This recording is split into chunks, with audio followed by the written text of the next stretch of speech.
כל יום אנחנו שומעים בחדשות את המושגים שטחים כבושים והתנחלויות לא חוקיות. ונדמה שכולנו מכירים את הסיפור.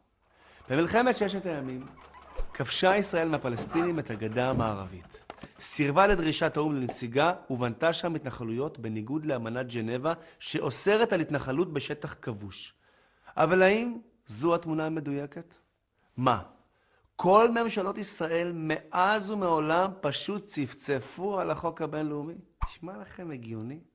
בואו ננסה להבין את המצב המשפטי קצת יותר טוב. נתחיל משאלה פשוטה ועקרונית מאוד. ממי כבשה ישראל את יהודה ושומרון? מהפלסטינים? לא. הרי ב-67 לא הייתה קיימת מדינה פלסטינית. בעצם מתי כן? השטח נכבש מירדן. זה היה במלחמת מגן חוקית, אחרי שירדן, מצרים וסוריה ניסו להשמיד את ישראל. אגב, להשמיד מדינות זה לא חוקי. ואיזו טענה משפטית הייתה לירדן לבעלות על השטח? כלום. היא פשוט כבשה את האזור ב-48, ואף אחד מלבד פקיסטן ובריטניה לא הכיר בזה. אפילו לא מדינות ערב. ירדן לא הייתה הבעלים החוקיים של השטח, ואין לה תביעות עליו. אין נכבש. אז איך יש כובש? ההגדרה המדויקת של יהודה ושומרון, על פי המשפט הבינלאומי, היא כמו בעוד מקומות רבים בהם יש או היו סכסוכים טריטוריאליים, חבל קשמיר, נגורנו קרבאח או סהרה המערבית, ההגדרה איננה שטחים כבושים, אלא שטחים שנויים במחלוקת. לכן גם כל המושג של שטחים כבושים באמנת ג'נבה פשוט לא קשור ליהודה ושומרון. אז עכשיו יהיה מי שיגיד, אוקיי, אז גם ירדן הייתה כובשת. אז מה? כ"ט בנובמבר.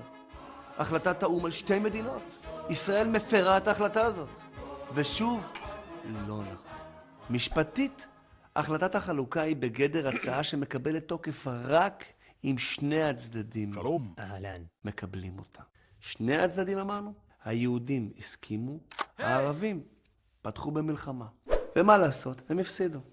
בקיצור, החלטת החלוקה מ-1947 היא הצעה שנדחתה, ואין לה תוקף משפטי. פשוט אין. אוקיי, אז זה לא וזה לא, אז מה כן? עם מה נשארנו? איפה הגבול?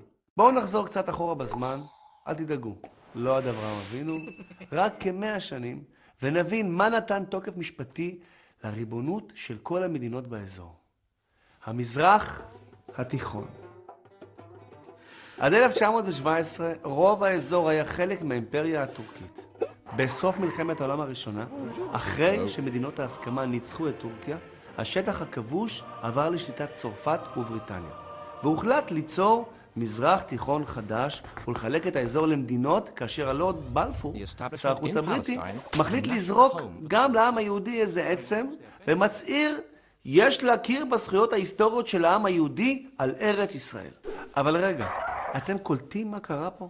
המנדט כלל במקור לא רק את יהודה ושומרון, אלא גם את עבר הירדן המזרחי. אז שלא יגידו שלא עשינו ויתורים כואבים. בכל מקרה, ארגון חבר הלאומים נתן ב-1922 תוקף משפטי להחלטה. בריטניה קיבלה מנדט על האזור כדי לסייע בהקמת המדינה היהודית. בואו נגיד שהם לא בדיוק השתדלו לבצע את המשימה, אבל זה כבר נושא אחר.